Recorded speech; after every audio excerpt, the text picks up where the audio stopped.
नमस्कार दोस्तों, आज के वीडियो में हम हड़प्पा सभ्यता के सामाजिक जीवन एवं इसके पतन के कारणों को हम देखेंगे। हम आपको बता दें, हड़प्पा सभ्यता के उत्खनन से जो वस्तु प्राप्त हुई है उसी के आधार पर हम उसके सामाजिक जीवन या आर्थिक जीवन या धार्मिक जीवन को हम देखते हैं। तो आइए हम शुरुआत करते हैं हड़प्पा सभ्यता के सामाजिक जीवन पर। हड़प्पा सभ्यता जो थे वो मातृ प्रधान यानी मातृ सत्तात्मक थे, अर्थात इस सभ्यता में जो है महिला की प्रधानता थी। दूसरी ओर अगर वैदिक काल को अगर हम पढ़ेंगे, उत्तर वैदिक काल में जब जाएंगे तो देखेंगे वहाँ पितृ सत्तात्मक यानी पुरुष का प्रधान होता है। तो ये समाज जो थे हड़प्पा सभ्यता में वो मातृ प्रधान थी सबसे पहली।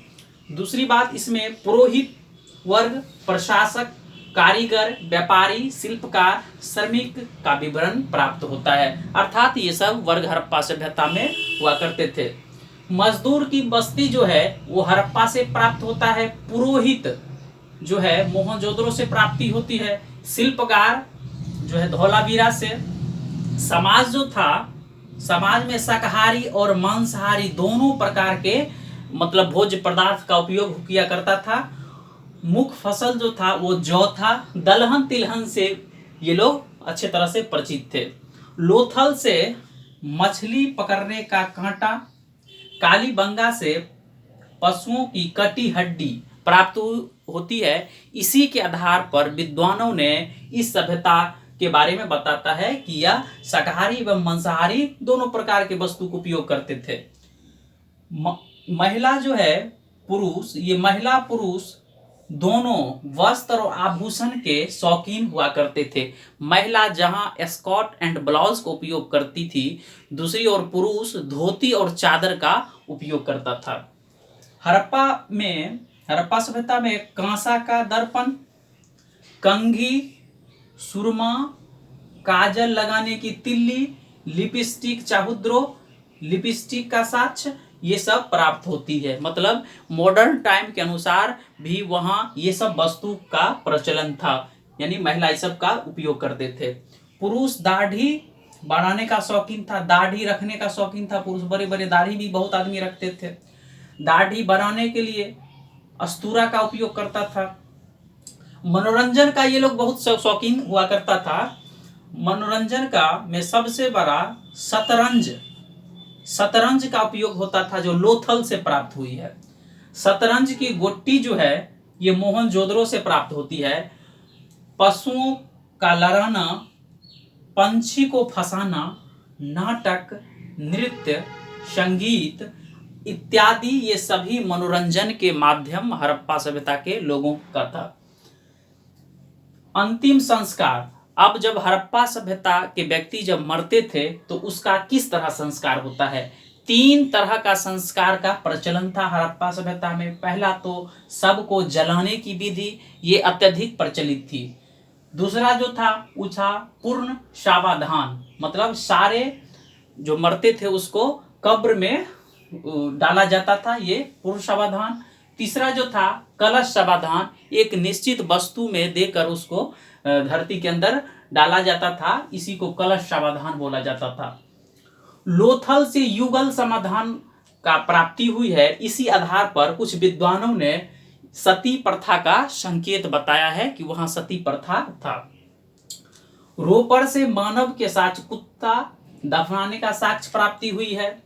हड़प्पा से ओफिन ताबूत डालकर दफनाने का साक्ष्य मिला है।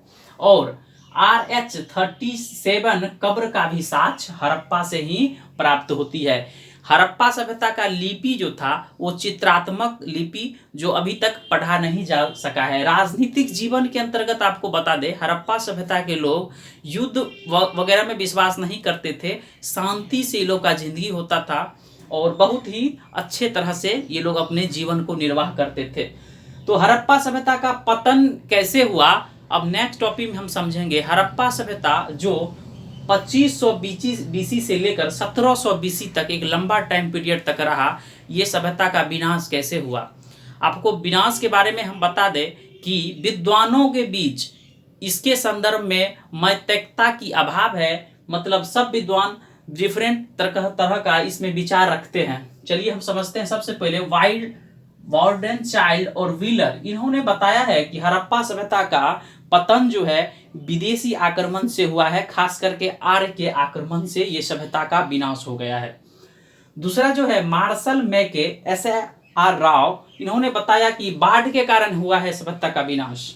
DD कौशाम्बी ने बताया है मोहनजोदड़ो के क्षेत्र में अग्निकांड हुआ और इसी के कारण ये सभ्यता धीरे धीरे समाप्त हो गया। और विभिन्न विद्वानों ने बताया है कि विदेशी व्यापार में गिरावट, राजस्थान के क्षेत्र में मरुस्थल के विकास, विवर्ती विक्षोभ, जलवायु इत्यादि कारणों से ये सभ्यता का विनाश हुआ। लेकिन सर्वाधिक मान्य जो है वो मान्य है बाढ़ का सिद्धांत, मतलब बाढ़ के कारण ये सभ्यता का विनाश हुआ है। मतलब जलवायु परिवर्तन हुआ और बाढ़, ग्लेशियर पिघला और बाढ़ के कारण ये सब दब गया, ये पूरे चारों तरफ पानी हो गया और ये सभ्यता विनाश की ओर हो गया। आज आपको हम बता दें कि अभी आधुनिक सभ्यता जो हम लोग का है, अभी सभ्यता ऐसी है कि धीरे धीरे टेम्परेचर कितना हाई होता जा रहा है, पर्यावरण अनुकूल नहीं है। अगर ये सभ्यता, मानव सभ्यता को बचाना है तो अभी भी हम टेम्परेचर को हद तक कम करें और पॉल्यूशन पर नियंत्रण अगर नहीं पाया जाए तो हो सकता है कि ये भी सभ्यता जो आधुनिक सभ्यता है वो भी विनाश की ओर अग्रसित हो जाए। धन्यवाद।